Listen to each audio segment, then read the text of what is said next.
Assalamualaikum warahmatullahi wabarakatuh. Pada kesempatan kali ini kita akan melanjutkan untuk perkuliahan kimia dasar. Saya akan menjelaskan mengenai konsep molaritas dan juga konsentrasi. Untuk gas ideal mungkin tidak di sini dulu. Ya kalau di THP akan saya jelaskan, tapi karena di sini hanya 2 SKS, jadi akan saya potong sedikit untuk bagian gas idealnya. Ya, kita tahu dari perkuliahan yang lalu ya bahwa atom itu selain mempunyai nomor atom ya, dia juga memiliki nomor massa. Ya, massa atom atau berat atom itu kan ditentukan oleh jumlah proton dan jumlah neutronnya. Ya, jadi sebenarnya nomor massa atau massa atom itu setara dengan penyusun nukleusnya, penyusun intinya. Nah, di mana inti atom itu adalah proton dan neutron. Sehingga jumlah keduanya itulah yang menjadi nomor massa. Ya, sebenarnya secara lebih spesifik lagi, nomor massa atom yang ada di tabel periodik Anda itu adalah massa rata atom dan isotopnya yang ada di alam. Nah, nomor massa atom tunggal ya, itu bisa Anda cek di tabel periodik Anda. Di tabel periodik itu biasanya di pojok kiri atau kanan atas. Misalnya satu atom hidrogen, itu dia 1,0079 AMU, ini adalah singkatan dari Atomic Mass Unit. Oksigen, itu masanya 15,999 atau 16 Al27. S32 ini bisa Anda cek di tabel periodik. Ya, jadi setiap atom itu unik ya. Punya nomor dan punya massanya sendiri. Jadi misalnya atom H itu ada satu, artinya penyusun nukleusnya, inti atomnya itu ada satu penyusun. O itu punya 16, dia punya 16 penyusun nukleusnya. Jadi ada total proton dan neutronnya ada 16 di oksigen. Di aluminium, proton dan neutronnya ada 27, dan seterusnya.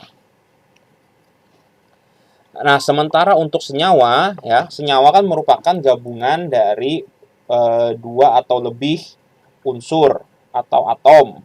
Ya. Nah, dua atau lebih unsur atau atom, sehingga apabila kita misalnya ingin mengetahui massa dari H2O, dia kan terdiri dari dua atom H dan satu atom O. Makanya kita hitung 2 kali nomor atom O kan 1,0079 ditambahkan 1 kali atom O 15,999 atau dijumlahkan 18. Nah, jadi apabila ada senyawa ya kita tinggal jumlahkan saja berapa massa dari masing-masing penyusunnya. Ini untuk massa atom. Nah, bisa Anda renungkan maka berapa massa molekul udara? Ya, jika udara terdiri dari 79% N2 dan 21% O2. Nah, ini coba Anda utak-utik sendiri ya di rumah kira-kira bagaimana kalau dia berupa campuran. Kalau ini kan jelas nih senyawanya H2O. Nah, kalau ini berupa campuran ada N2, ada O2. N2-nya sebanyak 79%, O2-nya sebanyak 21%. Ini kira-kira bagaimana? Coba Anda utak-atik sendiri atau Anda bisa search sendiri di situ. Bagaimana untuk suatu campuran. Ya, jadi untuk atom bisa Anda langsung cek di tabel periodik. Untuk suatu senyawa Anda jumlahkan saja dari atom-atom penyusunnya. Nah, lalu untuk campuran bagaimana? Coba bisa Anda pikirkan di sini. Lalu ada konsep mol ya. Untuk setiap atom itu ada namanya konsep mol. Nah, sebelum masuk konsep mol kan ada di dunia ini misalnya sepatu ya, sepasang sepatu, satu pair. Satu pair itu kan setara dengan 2. Lalu satu dozen atau satu lusin itu kan setara dengan 12. Satu rim itu kan setara dengan 500. Nah, ini kan sebenarnya adalah suatu konsep di mana suatu bilangan itu dikonversi menjadi bentuk yang lebih sederhana. Kan misalnya satu lusin kan setara dengan 12. Apapun di belakangnya, kan? Satu lusin telur dengan satu lusin pensil itu kan sama-sama secara jumlah dia 12. Ya, satu rim kertas dengan misalnya satu rim pensil sama-sama 500. Tapi nanti secara fisik itu nanti mungkin berbeda. Misalnya satu lusin pensil dengan satu lusin mobil. Secara jumlah sama-sama 12, ada 12 pensil, ada 12 mobil. Tapi secara massa berbeda, kan? Coba aja ditimbang 12 mobil dengan 12 pensil, tentu sangat berbeda. Tapi secara jumlah itu sama. Nah, begitupun juga dengan konsep mol. Konsep mol ini adalah konversi dari suatu jumlah. 1 mol itu setara dengan 6,022 kali 10 pangkat 23. Ya, suatu bilangan yang sangat besar. Ya, 1 mol itu setara dengan 6,022 kali 10 pangkat 23. Apapun di belakangnya. Jadi mau Anda bilang 1 mol telur, itu berarti setara dengan 6,022 kali 10 pangkat 23 telur. Nah, jadi ini ada suatu konsep. Ya. Angka 6,022 kali 10 pangkat 23 itu dikenal sebagai bilangan Avogadro. Ya. Nah, dia penemuannya dia didasari berdasarkan jumlah partikel yang terdapat dalam 12 gram isotop karbon 12. Ya, ini hasil konversinya secara detail ya. Jadi 6,022 kali 10 pangkat 23 itu adalah jumlah atom dalam 12 gram isotop karbon. Ini detail ceritanya. Yang artinya bahwa sebenarnya konsep mol itu tidak jauh beda dengan konsep-konsep konversi jumlah yang ada di sekitar kita. Bila kita anggap satu pasang telur, ya dia setara dengan 2 telur. Satu lusin telur berarti setara dengan 12 telur. Satu rim telur dia setara dengan 500 buah telur. Begitupun bila kita bilang 1 mol telur berarti dia setara dengan 6,022 kali 10 pangkat 23 telur. Nah, ini hanya masalah konversi jumlah. Jadi bukan suatu konsep yang sangat high-tech atau apa. Ini hanya permasalahan konversi jumlah untuk mempermudah perhitungan nantinya. Ya kita tahu ya, tadi 1 mol itu kan 6,022 kali 10 pangkat 23. Bila kita tambahkan atom di belakangnya, maka 1 mol atom itu setara dengan 6,022 kali 10 pangkat 23 atom. Nah, bila kita bicara di sini ya, misalnya kita ambil contoh, berapa banyak kertas dalam 5 rim kertas? Artinya kan 1 rim itu 500, maka tinggal 5 dikalikan 500, atau setara dengan 2500.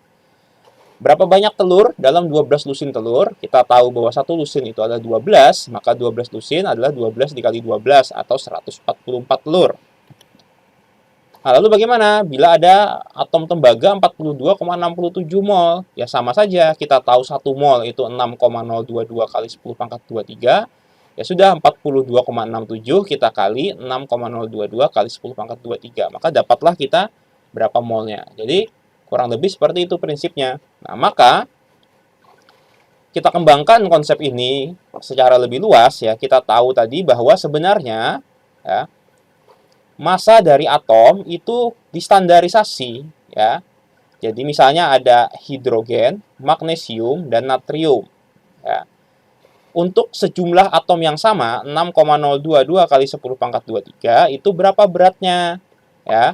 Kita tahu bahwa 1 mol atom hidrogen itu setara dengan 6,022 kali 10 pangkat 23 atom hidrogen. Atom magnesium sama, berapa natrium sama, atom yang lainnya sama. Nah, lalu muncullah ini. Nah, ternyata 6,022 kali 10 pangkat 23 atom hidrogen itu beratnya 1 gram. Kalau magnesium, untuk jumlah yang sama beratnya 24 gram. Untuk natrium, 23 gram. Nah, maka dari itu muncullah konsep massa molar. Nah, jadi ini satuannya adalah gram per mol. Nah, jadi berapa gram atom tersebut untuk tiap mol, di mana 1 mol itu kan 6,022 kali 10 pangkat 23. Nah, ini kan sama dengan tadi. Misalnya kita ganti molnya dengan lusin. Ya. 1 lusin pensil dengan 1 lusin mobil. 1 lusin pensil beratnya jumlahnya 12, 1 lusin mobil jumlahnya juga 12. Tapi berat 1 lusin pensil dan berat 1 lusin mobil kan berbeda jauh. Itulah konsep yang dibawa ke sistem atom ini. Artinya atom ini kan dianggap seperti suatu benda di mana setiap atom itu memiliki berat yang berbeda-beda, berat per individu berbeda-beda. Tapi untuk keseragaman dibuatlah konsep mol di mana setiap 6,022 kali 10 pangkat 23 atom itu disebut 1 mol. Nah, konsepnya kurang lebih seperti itu. Sehingga ya Secara matematis ya, jumlah mol atom atau N itu adalah massa atom dalam gram dibagi dengan AR itu massa relatif atom atau MR itu massa relatif molekul. Jadi mau di atom mau dia molekul itu berapa massa per molnya itu masukkan ke formula ini maka kita akan dapat jumlah molnya maupun sebaliknya. Ya, N sama dengan M per AR atau MR. Ya. Jadi bila kita tahu masanya dalam gram dan kita tahu nomor masanya yang otomatis tahu karena tersedia di tabel periodik, maka kita bisa menghitung jumlah molnya.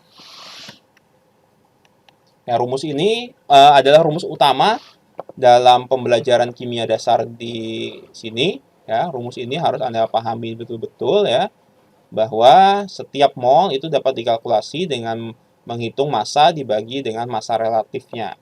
Massa itu bisa ditimbang ya, massa atom relatif itu bisa Anda peroleh dari tabel periodik.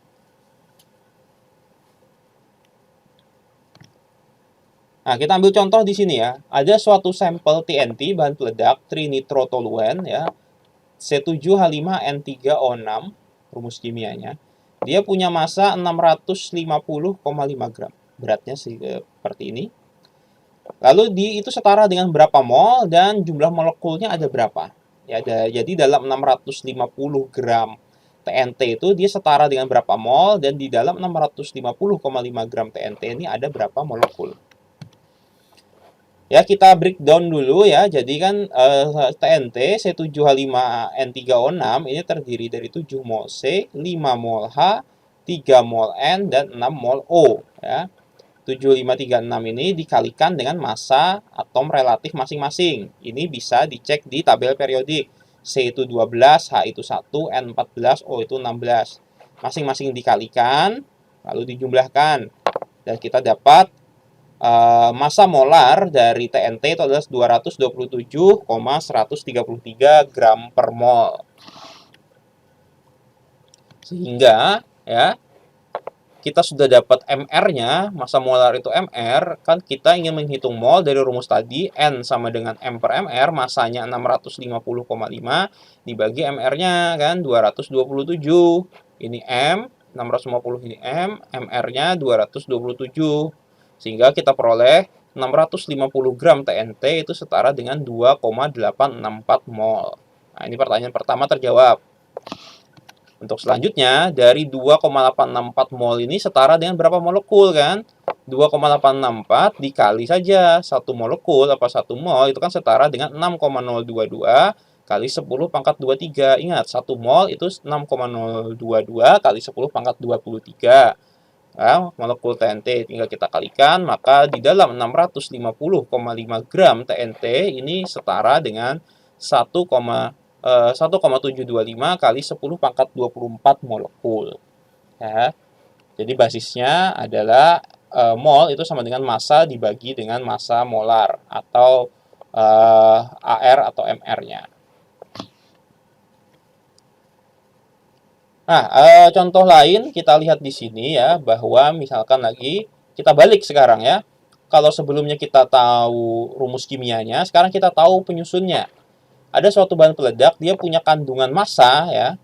Massanya 16,22% karbon, 2,72% hidrogen, 37,84% nitrogen, dan 43,22% oksigen.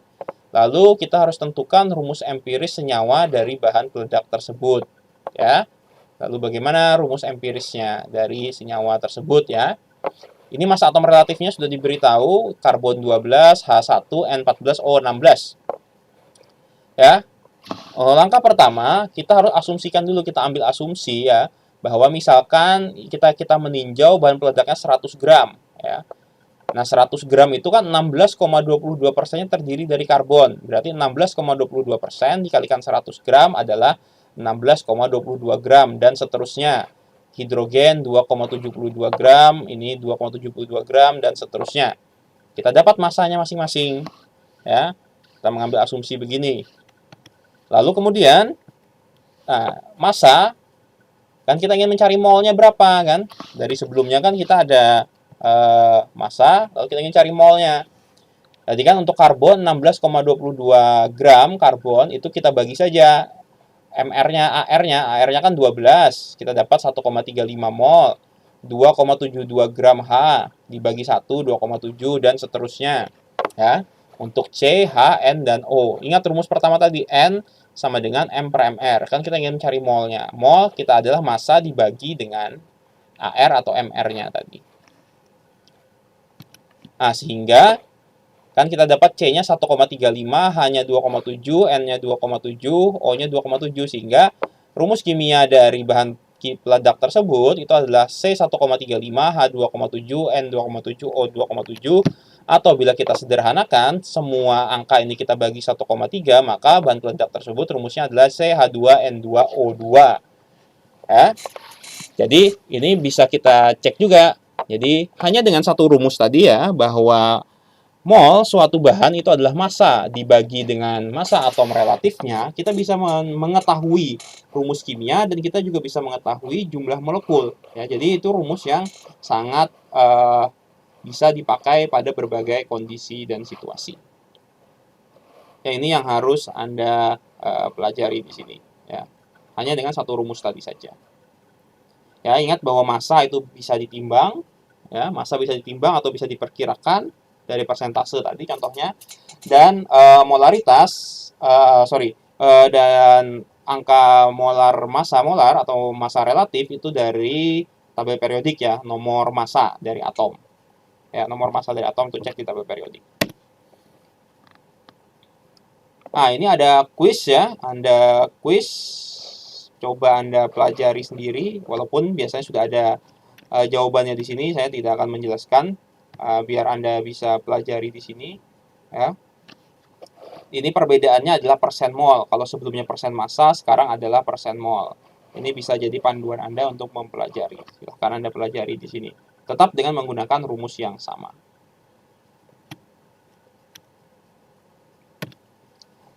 Itu tadi untuk konsep mol ya secara umum. Nah, untuk dalam larutan bagaimana? Dalam larutan itu istilahnya adalah konsentrasi. Konsentrasi itu adalah molaritas atau molarity atau konsentrasi molar. Satuannya atau dia dalam liter.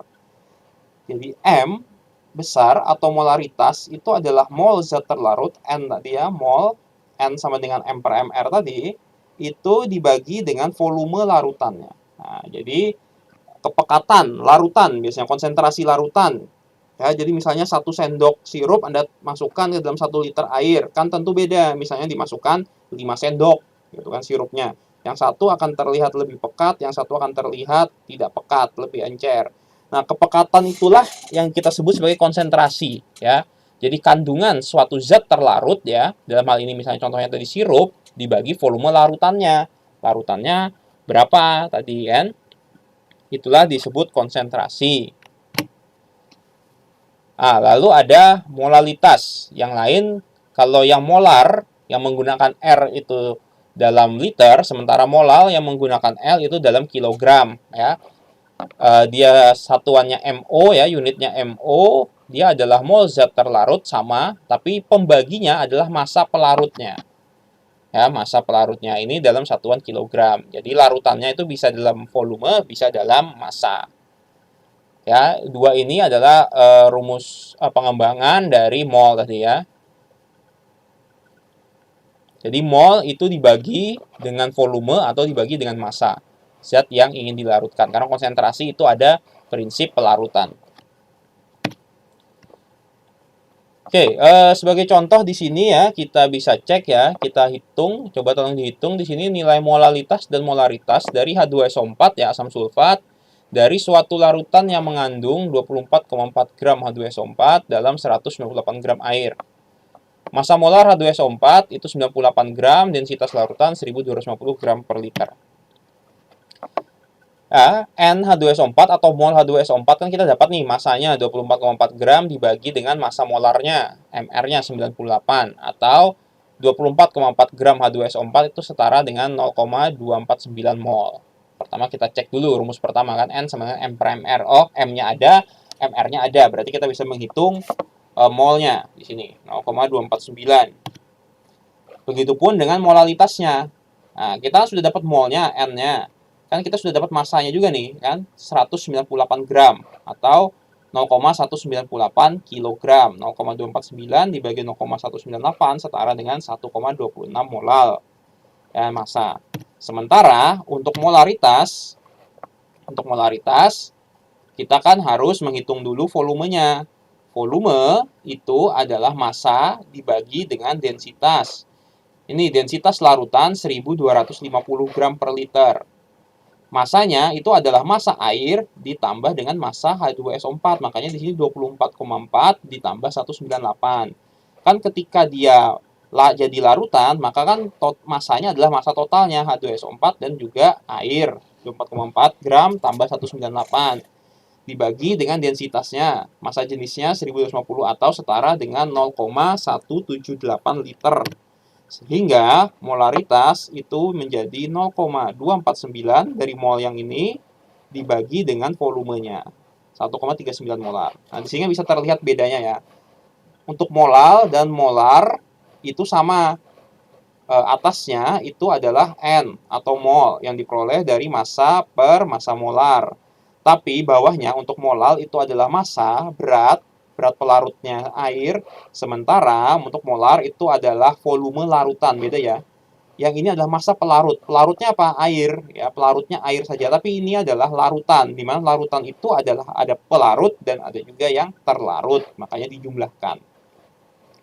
Ya, ini untuk konsentrasi tadi.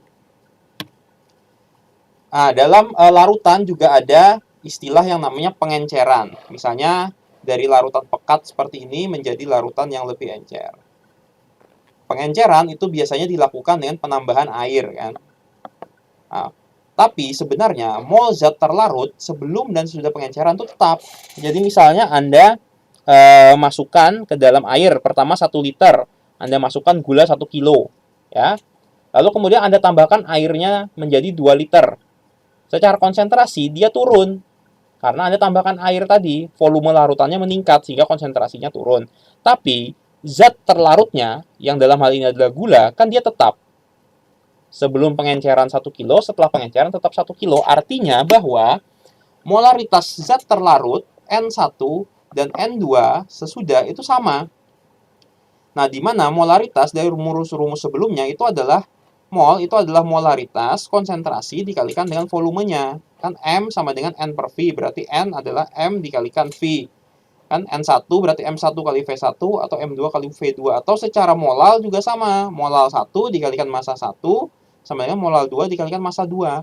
Nah, dengan persamaan ini, maka Anda bisa memprediksi atau bisa mengkalkulasi kira-kira volume dan konsentrasi sebelum atau sesudah suatu pengenceran. Nah, ini untuk Anda pelajari ya di rumah bagaimana cara menyiapkan larutan asam sulfat konsentrasi 175 sebanyak 500 ml dengan menggunakan larutan asam sulfat pekat 8,61 molar. Nah, jadi tersedia di lab itu misalkan ini asam sulfat pekat 8,61 molar. Anda pengen membuat dia menjadi lebih encer, konsentrasinya 1,75 molar, jumlahnya sebanyak 500 ml. Itu bagaimana caranya? Nah, kita bisa menggunakan persamaan ini ya, tadi. Nah, molaritas 1 ini kan sebelum. Awalnya kan dia 8,61 dikalikan V1. Nah, kita ingin tahu V1 yang dipakai berapa. M2 sesudahnya kan 1,75 sebanyak 500 ml atau setengah liter. Anda buat liter dulu. Jadi kan M1 diketahui, V1 ditanyakan, M2 diketahui, V2 diketahui. Ya sudah, tinggal bisa hitung. Berarti V1 sama dengan M2 V2 per M1. Ya, kurang lebih begitu. Ini bisa Anda selesaikan sendiri di rumah menggunakan persamaan ini. Anda utak-atik di sini. Baik, begitu kurang lebihnya untuk perkuliahan kali ini. Jangan lupa isi absensi dan juga kuisnya. Sekian dan terima kasih.